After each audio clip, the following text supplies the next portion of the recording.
దేవుని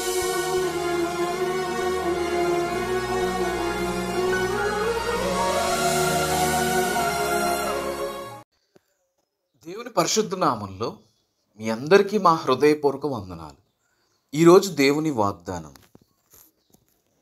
మనుషులు పెట్టు నిందకు భయపడకుడి, వారి దూషణ మాటలకు దిగులు పడకుడి. యెషయా గ్రంథం 51వ అధ్యాయం 7వ వచనం. ప్రియమైన సహోదరి సహోదరులారా, మనుషులు ఎప్పుడు కూడా ఎదుటివారిని వారి తప్పు లేకున్నా ఎప్పుడు నిందించాలని చూస్తారు. అవసరమైతే దూషణకరమైన మాటలు మాట్లాడతారు. ఎదుటివారి అమాయకత్వాన్ని బట్టి వారి మీద చెలరేగిపోతూ ఉంటారు.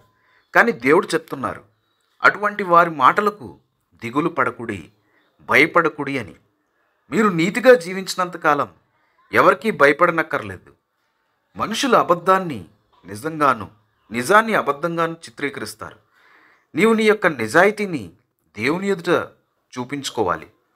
నలుగురిలో నీతిమంతుడు అని అనిపించుకోవాలని 4 మంచి పనులు చేస్తూ ఉంటారు, అందరూ చూసేలా. కానీ వారు అలా చేయడం వల్ల నీతిమంతులు అవ్వలేరు. పేరు కోసం ప్రాకులాడుతూ ఉంటారు, ఏవేవో పనులు చేస్తూ ఉంటారు. కానీ నీ యొక్క నీతి నిన్ను సృష్టించిన ప్రభు దగ్గర నీవు రుజువు చేసుకోవాలి. మనస్ఫూర్తిగా ప్రవర్తించాలి. ఎదుటివారికి సహాయం చేయాలి అన్నా, ఎదుటివారిని క్షమించాలి అన్నా మనస్ఫూర్తిగా చేయాలి. అప్పుడు నీవు దేవుని దృష్టిలో నీతిమంతునిగా ఉంటావు. నీ యొక్క మాటల ద్వారా అశాంతితో, భయంలో ఉన్నవారు కాస్త నెమ్మది పొందుకునేలా మాట్లాడాలి. అంతేగాని ఇంకా వారి భయాన్ని, దుఃఖాన్ని పెంచేవారిగా వారితో మాట్లాడకూడదు. నీవు నీ నీతికి తగినట్టుగా నడవాలి. ఆయన యందు పూర్తి విశ్వాసం ఉంచి ఆయనకు ఇష్టడుగా, ఇష్టురాలిగా జీవించాలి. అలా జీవిస్తే ఆయన నీ శత్రువులను సహా నీకు మిత్రులుగా చేస్తాడు. ఆయన గొప్ప కార్యాలు చేసే మహా గొప్ప దేవుడు. మనల్ని ఎప్పుడూ నిందించి అవమానించే వారి పట్ల ప్రార్థన చేయాలి. వారి ప్రవర్తన మారి వారి తప్పును వారు తెలుసుకునేలా ప్రార్థించాలి. ప్రతి ఒక్కరూ ఆయన బిడ్డలే. కొంతమంది వెలుగులో ఉండి జ్ఞానం కలిగి ప్రవర్తిస్తే, మరికొందరు చీకటి మార్గాల గుండా వెళ్ళి అజ్ఞానంతో ప్రవర్తిస్తారు. ఎంతమంది వారి మూర్ఖ స్వభావం ద్వారా ఎదుటివారిని బాధ పెడుతూ, భయపెడుతూ ఉంటారు. వారు చేస్తున్న పని ఒప్పు అని భావిస్తారు. అటువంటి వారికి వారి తప్పు తెలిసేలా మాట్లాడాలి.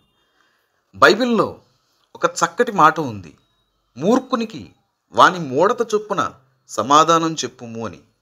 అలా అని వారితో గొడవపడి వారు ప్రవర్తించేదాన్ని, వారి పద్ధతిని అవలంబించమని దాని యొక్క ఉద్దేశం కాదు. వాని యొక్క మూర్ఖతని వానికి తెలియజేయడమే దాని అర్థం. ప్రియమైన సహోదరులారా, సమయం చాలా విలువైనది. దానిని పోగొట్టుకొనక సద్వినియోగం చేసుకోవాలి. సమయాన్ని సద్వినియోగం చేసుకున్నవారు జ్ఞానులుగా ఎంచబడతారు. సమయాన్ని దుర్వినియోగం చేసుకునేవారు అజ్ఞానులుగా ఎంచబడతారు. మీలో ఉన్న ప్రతి పాపపు బలహీనతను మీ నుంచి తొలగించుకోండి. పరిశుద్ధత వైపు అడుగులు వేయండి. అప్పుడు మీరు పాపం చేయకుండా ఉండగలుగుతారు. దేవుని యొక్క మాదిరిని మనం అనుసరించాలి.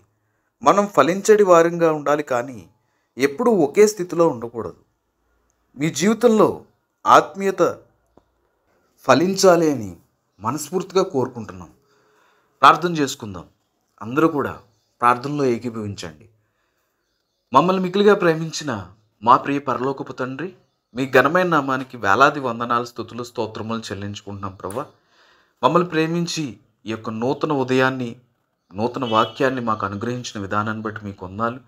మీ వాక్యం ద్వారా మమ్మల్ని ధైర్యపరుస్తున్నారు. మీ యొక్క వాక్యం ద్వారా మాతో మాట్లాడుతూ ఉన్నారు ప్రభా.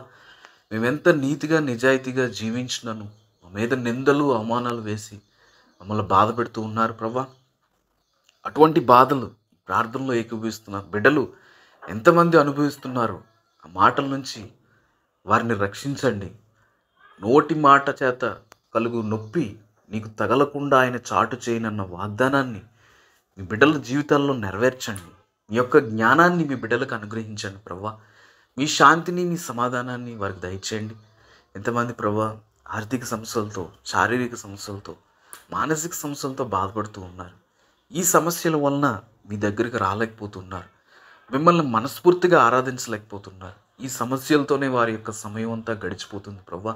మిమ్మల్ని తెలుసుకోవాలి, మీ యొక్క పవిత్రమైన వాక్యంలో ఉన్న అమూల్యమైన విషయాలను గ్రహించాలి, వాటి ప్రకారం నడుచుకోవాలి. వారు గ్రహించి ఇంకను ఆ విషయాల గురించి తెలియకుండా ఉన్న వారికి బోధించాలి. అటువంటి గొప్ప విలువైన సమయాన్ని వారు సద్వినియోగం చేసుకొని అటువంటి బోధించేవారుగా మీ బిడ్డలందరినీ తయారు చేయమని, మీ మెండైన ఆశీర్వాదాలు మీ బిడ్డలందరికీ అనుగ్రహించమని వేడుకుంటున్నాం ప్రభువా.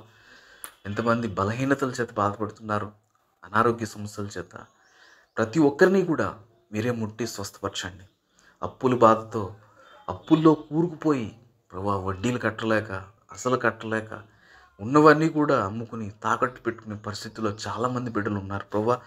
అటువంటి దీనమైన పరిస్థితులు ఉన్న ప్రతి ఒక్కరిని ఆశ్చర్యకరమైన రీతిగా మీ సహాయం చేయండి. ఆయన ఒక్కడే మహాశ్చర్య కార్యములు చేయు దేవుడని వారి సాక్ష్యం చెప్పుకునేలాగా వారి యొక్క జీవితాలని, వారి యొక్క బ్రతుకుల్ని మార్చమని, మా ప్రార్థనలో మాలో తప్పులుంటే క్షమించి ఆ ప్రార్థనకి ప్రతిఫలాన్ని అనుగ్రహించమని తండ్రి, కుమార, పరిశుద్ధాత్మ నామమున మిక్కిలి వినయంగా ప్రార్థించి అడిగి వాటి నెలలను మనస్ఫూర్తిగా పొందుకుని ఉన్నామని నమ్మి విశ్వసిస్తున్నాం పరమ తండ్రి. ఆమెన్. దేవుడు తన పరిశుద్ధ వాక్యాన్ని దీవించి ఆశీర్వదించును గాక. ఆమెన్.